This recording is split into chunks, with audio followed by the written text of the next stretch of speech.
This is Football Daft with Stephen Purden, midfield dynamo and average actor, Chris Toll, target man, suspicious character, and with the top end of Stevenson,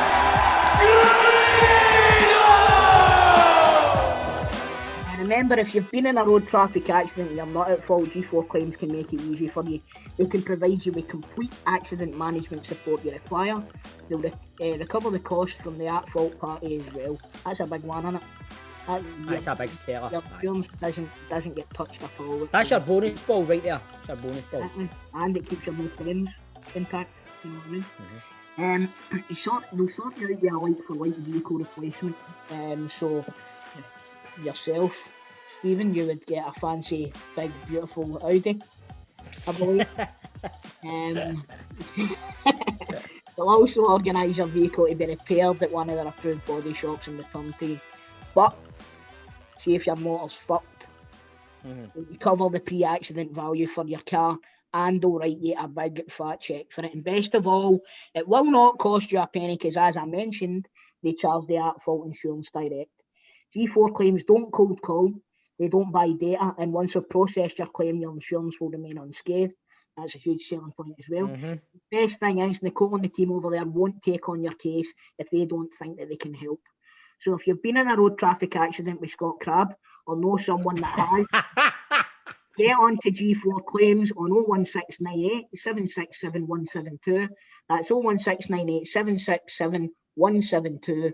Or get them at notatfaultclaims.com or find them on social media at G4 Claims Limited.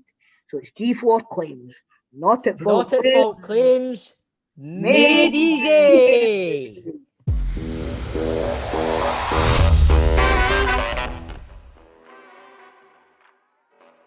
Now, let's welcome to Football Daft a man who enters most of our houses every day, including mine every single day. He is the voice of FIFA. He is a Scottish commentating legend. It's ESPN's Derek Ray. Welcome to the show, Derek.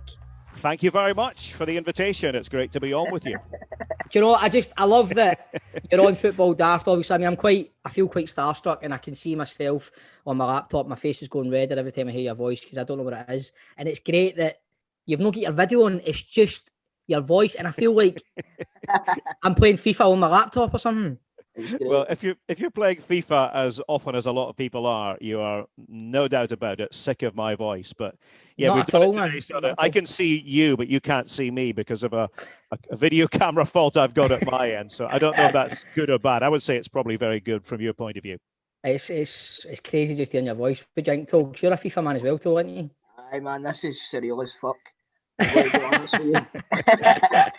great. It's great. You've done so much in commentary throughout the years, but would it be fair to say that most people probably know you from FIFA now? Probably, yeah. Probably, certainly out with Scotland. You know, obviously in Scotland, there'll be people who remember my years working for BT Sport and for ESPN UK till I left to return to the US in 2017, and BBC Scotland in my younger days back in the 1980s. You guys won't remember that, but there'll be a certain generation who might. But yeah, I think probably if you look on a wider scale, then the work with FIFA is what most people would associate me with now, and that just speaks to the fact that it is the most iconic sports video game, well, football video game certainly in the world, one of the most iconic sports video games. And I think younger people, especially people say under 40, are all very familiar with it. And this is a pandemic year, people have been home a lot more, so I suspect that there's been even more consumption of it than usual. Oh, 100%. I think my wife's close to divorcing me. I play it that much. Honestly, it's like... Tell her not to do that. Every spare minute. Wait doesn't tell you she was close to divorcing him before he bought a PlayStation.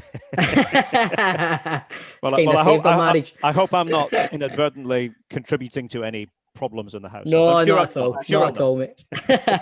So, Derek, you're talking about like your early days, like in the 80s and stuff, with BBC Scotland and stuff. So, how did it all come about? How did it all start? Is being a commentator something you always wanted to do when you were younger and stuff? Yeah, I'll tell you the story really. And a lot of people think it's a bit far-fetched, but this is the honest truth. This is how it really went for me. In the 70s, I was a young kid who liked the idea of talking into a microphone. And in 1974, around the time of the World Cup that year in West Germany, we purchased in our house in Aberdeen our very first stereo cassette recorder. There was such a thing as a stereo cassette recorder, and we could play, tapes of music on it, and we could also record ourselves. And we'd never been able to do that prior to that. So I fell in love with this tool and would just talk to myself for hours and hours. And I would actually impersonate what I heard during the World Cup broadcasts on BBC and ITV in 1974. And then we bought a more portable version of the same thing, and I began to carry it around with me.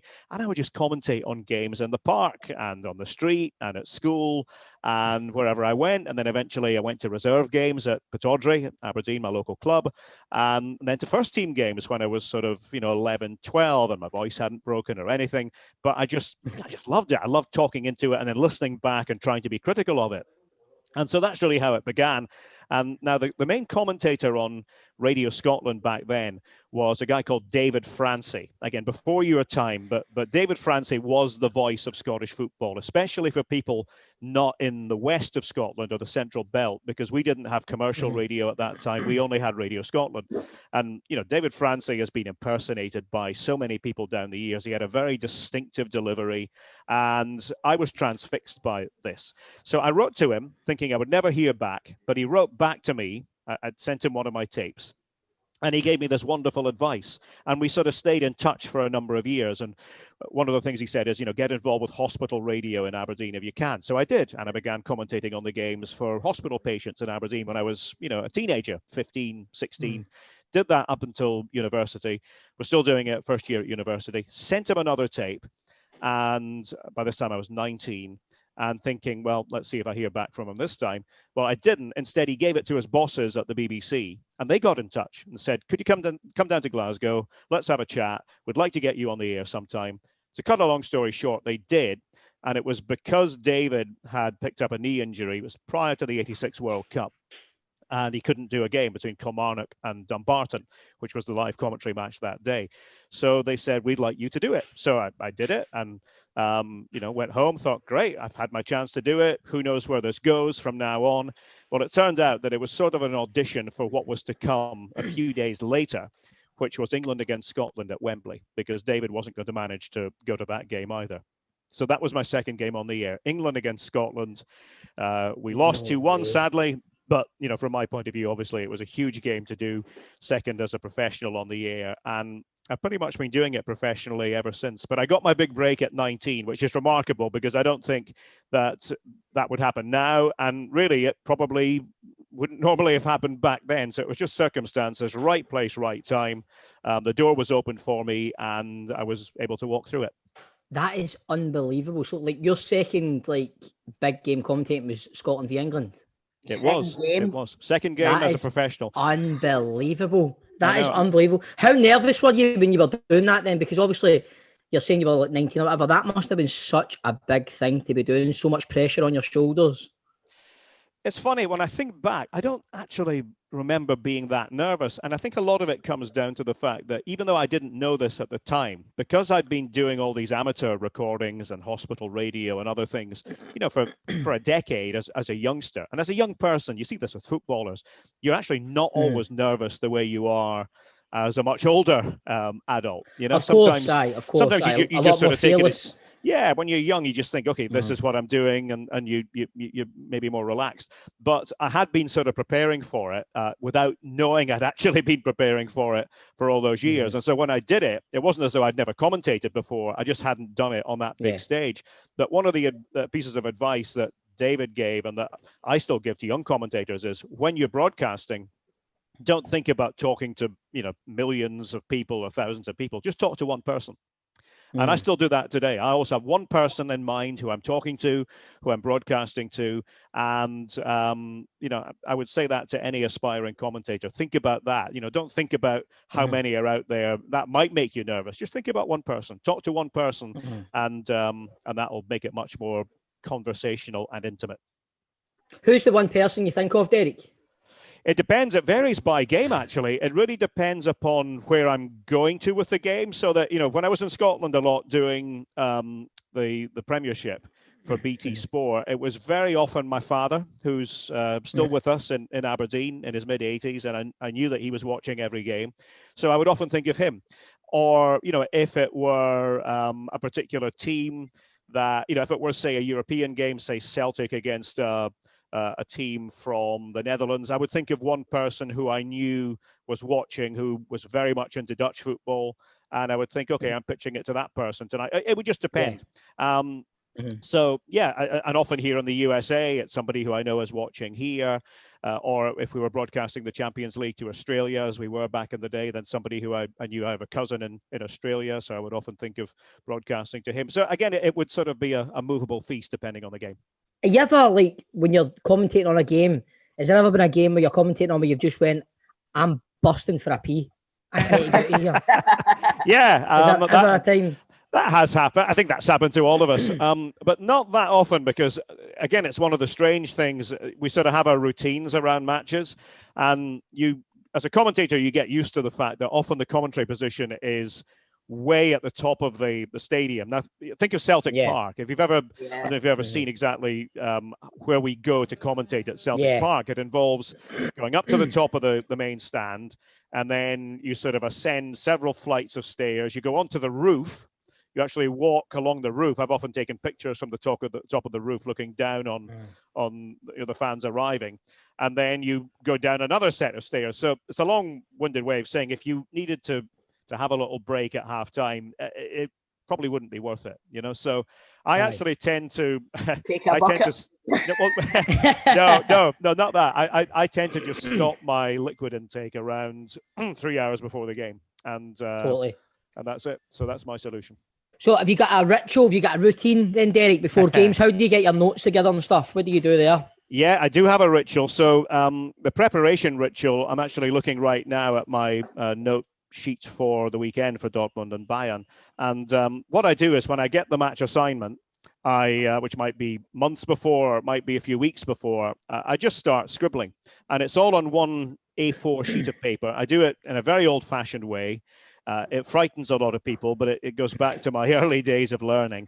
And I just divide the page in half so that, Dortmund and Bayern, I do Dortmund in black, I do Bayern in red, and I just use the first or the top half of the sheet to do my players, the bottom half just general information, and I just fill as I go. I fill it in, and a lot of that is news items, little stories that I think are interesting, and then I'll go back over it in the hours before the game with a little yellow highlighter and just sort of, refresh my memory as to what I think the key things are. Now, when you do all this preparation, and people look at these sheets that we do and sometimes go, oh, that's an awful lot of information. How much do you actually use on air? I would say that if we use 5%, we're doing well. I think really. I think 95% of it goes unused, but you need to do the 100% because you never know what 5% you're actually going to use in the game. And it's often, a case that the match will determine that, so that if the game is a really good game, if it's a 4-3 thriller, a lot of the time you might use 1% of it because it's, it's only there to help tell a story. It should be a bit of seasoning rather than the entire dish itself. And that's why people often say, oh, have you got your stats ready? I always say, well, I've got my match sheet ready. I don't like sort of thinking that it's just stats that we're doing. I always think the stats are part of it, but it's not. Once we drown the whole thing in stats, then I think we lose the essence of what the game is. So the trouble with somebody like Lewandowski of Bayern is that you do actually have to be prepared with about 20 different stats for him in every game because he breaks new records almost with each goal that he scores, and you kind of have to know that. Like, you have to know when he scored this goal, what does that mean, and where is he in relation to this, and is this, when you score 10 goals in 5 games or 11 in 6 to start a season, you're breaking new records in the Bundesliga. So it's things like that you have to keep up with. But that's my ritual in terms of the preparation. I love that. Yeah. I want to do that. I want a career change. That's your dream, isn't it, mate? That's your absolute dream. Do you know what, Derek? I'm going to send I'm going to start recording me commentating on FIFA games, and I'm going to send it to you, right? Just like you did back in the day, mate, and just let me know how I'm doing, right? That's what you should do. I say that to everybody, honestly. If they have designs on a career in broadcasting and commentating, then people say, how do you get into it? I say, well, you get into it by being a self-starter. Just go out there and record, and see what you can do with it. And the great thing is you can do it at your own pace. You can put as much or as little into it. Depends how far you want to go with it. But that's how you learn. There's no other way. I mean, nobody's going to give you a job as a commentator just because you say you want to be a commentator. You have to have the body. You have to have the body of work. And if you're a natural doing it, then you'll probably get the chance. We here at Football Daft would like to say that this doesn't work for all professions. Okay. don't just start practicing medicine in your house or anything like that. No, that is very true. That's a very good advisory point you've just made.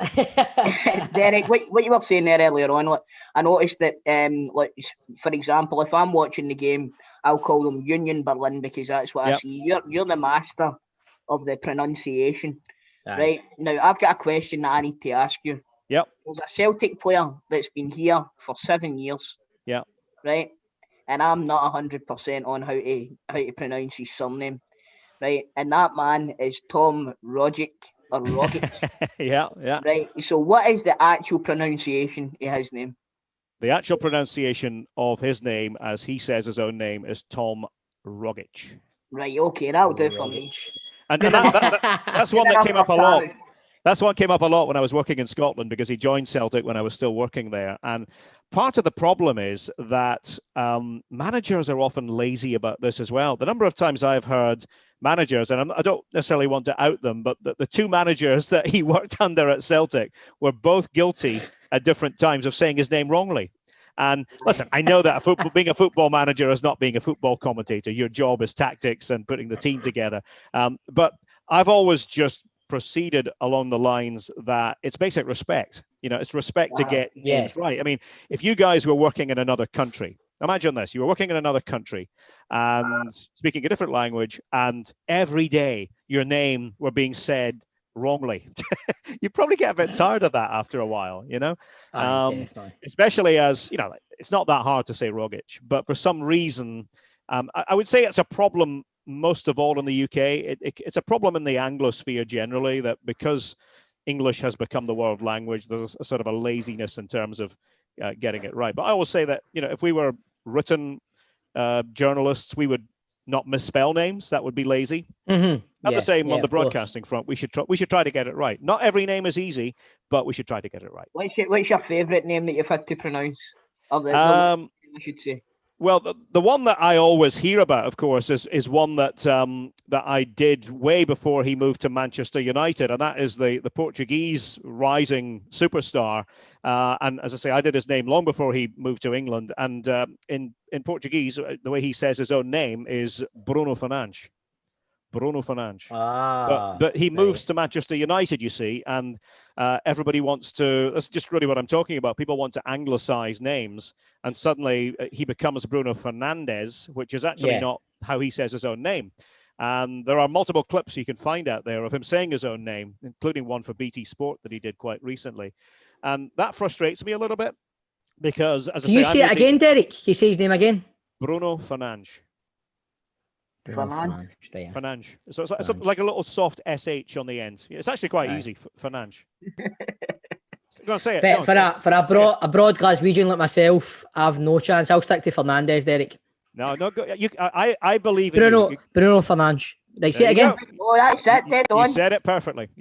Right, okay, there we go. Tell me this one, Derek. Are you a Barcelona man or are you a Barcelona man? Well, that one is tricky because it depends upon where in Spain you are from. And I think also you do have to differentiate between cities that are already established in the English language and cities that are not. Now, for example, I'll give you a little example with that. I mean, I think Barcelona is perfectly acceptable because it's a city that is referred to regularly in English. But what I don't like is, for example, Sevilla. We call them Sevilla, rightly, because that's their name. That is the name of the football club. But I do hear some people wanting to call them Seville. Would we call Napoli Naples? Probably not, because it just doesn't ring. And the one in German, and this is the team that I have a thing for going back over a number of years, people want to call them Cologne, but it's actually Köln. And I know that Köln is hard for people to say, but but Köln, yeah. I mean, I think most people can do it if they really try, but it's easy to just to not do it. So this is brilliant. Brilliant. Coin. Right, okay, I'm going to start. I'm going to really try. I'm revamping my dialect. I love it. Derek, I've had so much hassle on this podcast for pronouncing Ferencvaros and Borussia Mönchengladbach the proper way. Grado and Stephen laugh their arse off at me and sit there as if I'm speaking a foreign language. But I'm with you, man. If I go to Spain, I want people to call me Chris. So if it's the right name, it's the right name.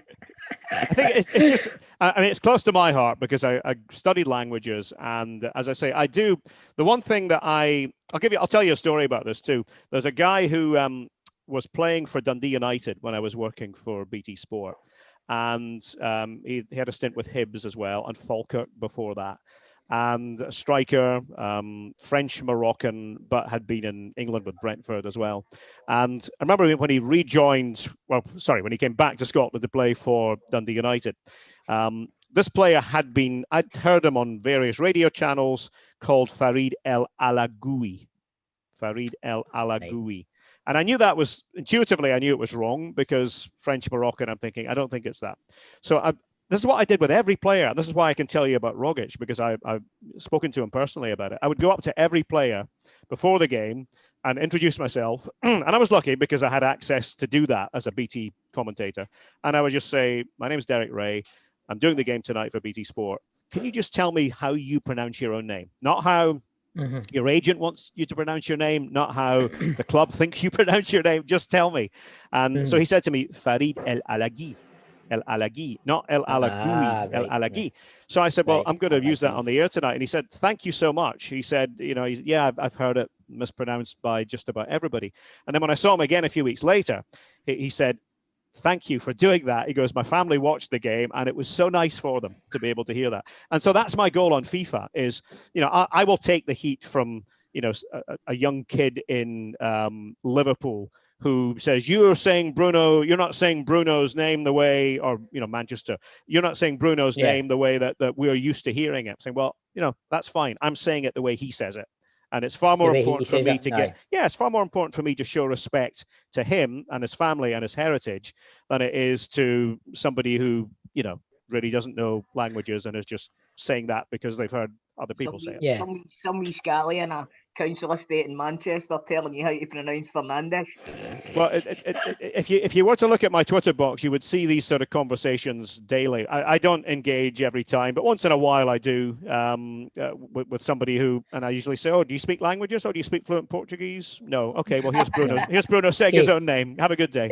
A total, for all the listeners out there, there's the benchmark. Derek Ray, total professional. That's the way to do it, man. It's all about respect. That's it. Totally, man. That's it. Respect. Have you ever, when you're doing a game, Derek, and I don't know if you're working with a co-commentator, have you ever had a point where basically, have you ever had a time where the co-commentator's pissing you off, where you go, this guy's not getting it, he's saying names wrong, his opinions are just so left field, where you're going, I need to just pipe in here and say something? Have you ever had times like that? Well, it's a partnership, and what I would say is not so much that, but there have been times when I've worked with co-commentators who I've known, especially with non-UK leagues, who I've known are not necessarily well-versed in that particular league, and they might have been doing 5 other things that day, and they've sort of turned up at the last minute, and they've rolled in, and you're aware of that. You're aware of the dynamic that I've done all the homework that I need to do for the game, and I've studied it, and the other person is really just telling you kind of what he sees, but sometimes is saying things that are not actually accurate with regard to the story of the game, with regard to the background to the game and all those things. And that's where I think you, as a commentator, your editorial sense kicks in and you think, right, okay, with this partner today, I'm going to talk a bit more because I'm not really confident he actually knows as much as he should know. The other thing too that I would say not so much that, because I have respect for for pros and for ex-managers that they're always going to know far more about the ins and outs of tactics than I am. I can have an opinion, just as you guys can have opinions, but I will always defer to somebody who has been there and done it. Where I think, I probably have this sixth sense is it's very important with a new commentator or co-commentator that they understand when they should talk and when they shouldn't talk. And that is something that comes with time. There are some who never really get that, but to cut a long story short, intuitively, you guys would know this as well. If the ball's inside the penalty area, or if you sense that there's impending danger, then the lead commentator should be talking and not the co-commentator. But I've worked with guys who are a bit raw and new to it, and they'll sometimes be talking when you can sense that a goal is going to happen in about 2 seconds, and they're still talking about something that's way, off topic. And that's where I do have what is known to my colleagues. I've been told that I didn't really know this. I do have this thing which is called the Ray hand. And the Ray hand, yeah.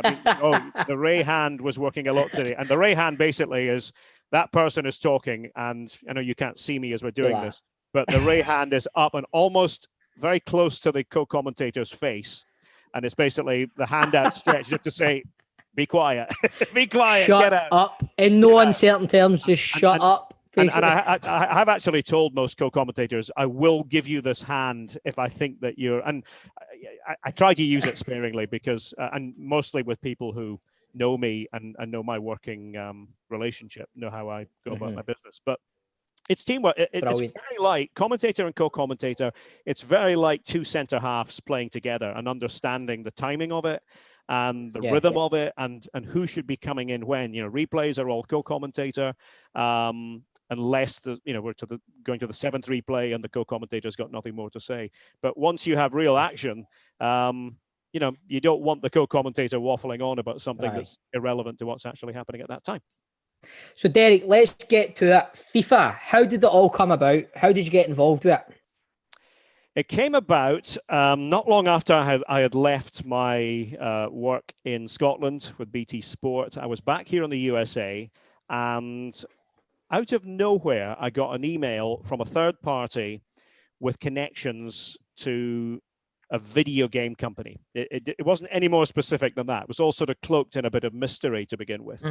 And it just essentially said that there is real interest in your voice and your work on the part of a video game company. Can we have a chat? So, I pursued this and we had a chat, and it turned out a few days later that it was EA Sports. It was the big one. Now, we all know how huge FIFA is around the world. And, as commentators, we are honored, flattered, choose your word, when there's an interest from a company like EA Sports. So we spoke about it, and it emerged that their interest in me centered around the fact that they had been following a number of commentators, but they liked my style because they had heard me a lot during the years when I'd done the Champions League for ESPN. I was the main voice of the Champions League for best part of a decade. And they were about to get Champions League rights. And so that was the fit as they saw it. But of course, at that point, it wasn't official, and they were still working on contractual details. So they had me go out to Vancouver, their headquarters. I did a demo for them over the game to see how that would sound. And they were very happy with that. So we agreed that I would start working for them. But the only thing was, and nobody really knows this, but I couldn't actually tell anybody for about 6 months. So I was recording, I was involved. My wife knew, obviously, close family knew, but I couldn't really spread the word about it. And then the news came out officially in June, just before the World Cup. I was just heading out to Russia when the news came out in June of 2018 that I was going to be added as Champions League commentator. So that was for FIFA 19. I returned FIFA 20 and again FIFA 21, my third year. And it's a fascinating process, which I think is why it's even more enjoyable from my point of view, because I'd really go all in terms of the process and working as a team. It's very collaborative with a producer, with a very good sound man. and loads of people in the background. You'd be amazed just how many people there are in the background who make this whole thing happen. You know, it's not sort of one man and his dog. It's hundreds, thousands of people who have different responsibilities within the game, and they have offices in Vancouver, in Köln, Cologne, in Germany. Köln. Well done. Yeah, get that one in again. In Bucharest, in Romania, and I've been lucky enough to meet some of these great people who put so much time and effort into it. And so, yeah, that's been a huge part of my life. And this year with FIFA 21, of course, we're in a pandemic. And whereas I would normally travel, we did the bulk of the game from my home, from here. And Brilliant. We set up a studio here, and we were recording pretty much every day. It felt like it gave me a little insight into the world of these musical artists, you know, who are just doing nothing but recording, you know, day in, day out, you know, starting in the morning and finishing in the evening, and just recording and seeing what works. And this year, even though obviously none of us would want to be in a pandemic by choice, but this year, I'll always have fond memories of the recording process because it was so intimate doing it at home as opposed to having to travel somewhere. Must be like pretty repetitive, obviously, right? But do they just take like certain sentences, or do you need to? I always look for more. Right, this is going to sound pure geeky as hell, right? No such thing. see when I'm creating my pro, right, for FIFA, I'm always looking. There used to be a defender in it called Chris, right? Yep. So I could just have Chris as my commentary name. I've not got anything now. Do you think you could maybe get them to put Chris back in it for next year? I think if you and I have a chat, we can see if we can make something work. How about that? but no, it is. You're right. I mean, a lot of it is repetition. And you speak about names. I mean, we have, you know, tens of thousands of names in that game. And you know, done with different inflections depending on the situation. Some of them are just basic, what we call basic level names. Others have to be, obviously, for the top players in the world. You want different inflections for them to reflect different situations on the pitch. And that is part of the fun and the challenge of it. But you've got to remember as well that, and this is, you know, I sort of chuckle when I get somebody will contact me on social media and say, "Why do you criticize me? Why did you say that? Why did you not say that?" Well, I'm not in your living room. I don't have control over every single thing that I'm saying over your match at that particular time. But you know, things get joined up. So, for example, something that I said, you know, 3 years ago for the game might get joined onto a sentence or a phrase that I recorded this year. You know, and that is the magic of it. That's the beauty of it, that you have, you know, all these really talented people who are putting that together and making that work. And of course. That's why I think it's one of these things that some commentators are, as they say, very easy to edit. And by that, I mean, you know, you can do that join and it sounds seamless. There are other people for whom that doesn't work as well. You know, that's not a criticism. That's just, we all have different styles. And I think it's one of the reasons why they went after me in the first place, is that I think they sensed that I was in the category of commentator that's quite easy to edit. You know, there's a clear kind of delineation between when something stops and when something starts. And so, yeah, I mean, I've been very lucky with it and I don't take it for granted. It's great fun. It's a great honor, as I said, and it has really opened a whole new world for me. And I dare say there are a number of people around the world who only know me from the FIFA video game. Totally. Is there any, like, I don't know, like, obviously there's FIFA, there's Pro Evolution Soccer. Do you ever get invited to any, like, I don't know, like gaming awards? Do you ever get awards for like your commentary in FIFA against like whoever commentates for Pro Evolutions?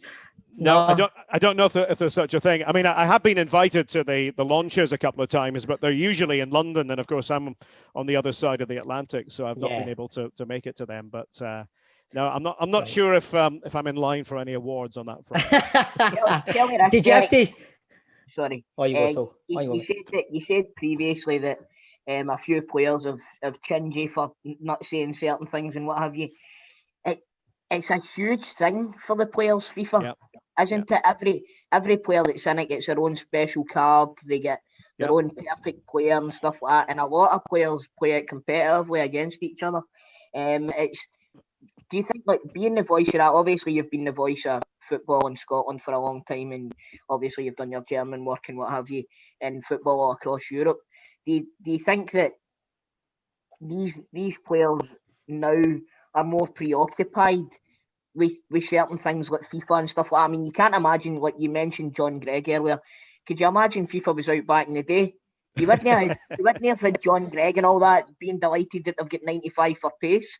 You know what I mean? No, you're probably right. Yeah, I think you have to have thick skin as a player, don't you? And I think that even that applies to video games now. And the players are obviously very aware of their video game image. I mean, that's something that they all, the younger ones anyway, they all look to play and they all want to find out what their stats are and things like that. I think from the point of view of the commentary, I mean, I go into it trying to make it as authentic as possible. And if we are doing it authentically, in an average commentary, there will be times when criticism is dished out. Hopefully it's not overly harsh, but I think that's where the fun starts and when the sparks fly is when, you know, I might say something that the player, the FIFA player thinks is overly critical. And I will say, well, you know, I didn't really mean it because I wasn't actually doing it at that time. Right. And we've got to come up with a bank of organic criticisms at times. You know, if somebody, you know, makes a mess of a shot and it sails into, you know, row Z,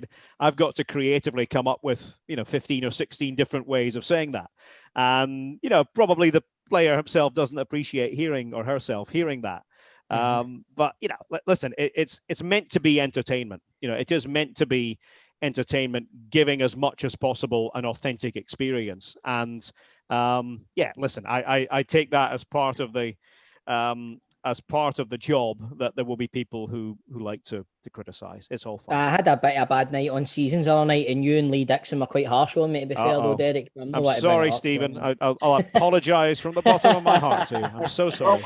Don't worry about it. It'll all be forgotten by the next time he logs on, Derek. Don't worry about that. Derek, you're an Aberdeen fan, aren't you? I am, yeah. I'm an Aberdonian. I'm from the Granite City, and I've never really felt that I should hide that. You know. Of course, mate. So, do you ever find it hard to be unbiased when you commentate on the Aberdeen games?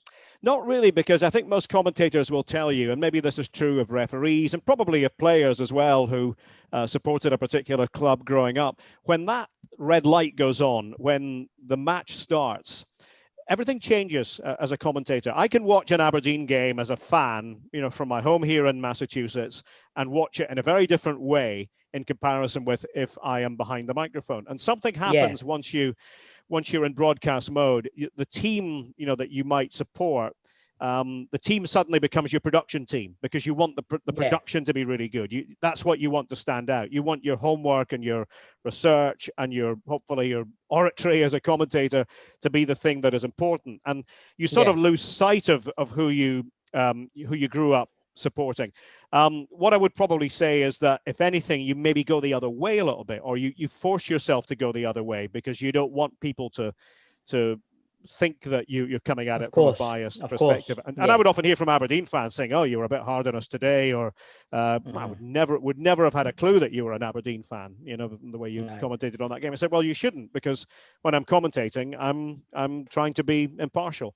And I have 30 plus years professionally of having trained myself to do that.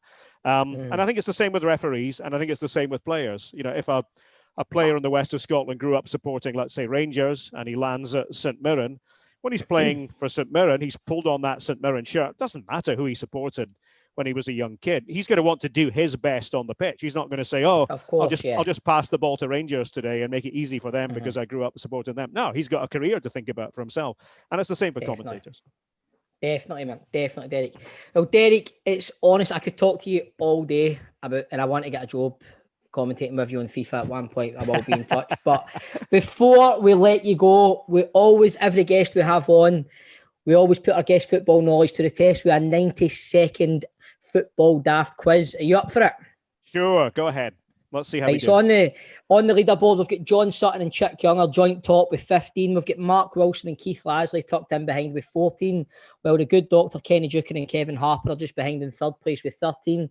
Other selected scores include Jonathan Watson on 9, Ross McCrory on 6, and Mixu Patalainen on 3. And at the bottom, we've got two men, the two strongest men in Scottish football. It's David McCracken and Andy Little on 1 point. Is there anybody on that list you want to beat? I'll settle for just getting a couple of points. How about that? Right. I'll settle for 2. I'll settle for not being relegated next time. Brilliant, mate. Brilliant. Well, it's a 90-second quiz. You're not allowed to say pass. You must give an answer. Okay. That's the rules. All right. Are you ready, producer John, with 90 seconds? Here we go. Right. Which club's anthem is Up With the Bonnets? Up with the Bonnets, Dundee. When were Aberdeen founded? 1903. In what country would you find the teams Colo Colo and Universidad Católica? Chile. Who played at Broomfield? Airdrieonians. Which Celtic player has just returned to the Scotland squad? Celtic player just returned to the Scotland. Lee Griffiths. What club has Mark Wilson just left after failing to win a game in 2020? Brecon City. Who is Aberdeen's all-time leading goal scorer? Ooh, I should really know that one.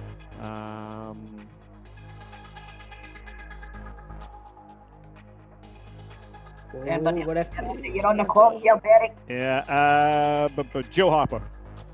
Arbroath play in which league? Arbroath in League One. Bramwell Lane is the home to which EPL team? Bramall Lane, was that? Yep. Sheffield United. Who is the current manager of Dundee?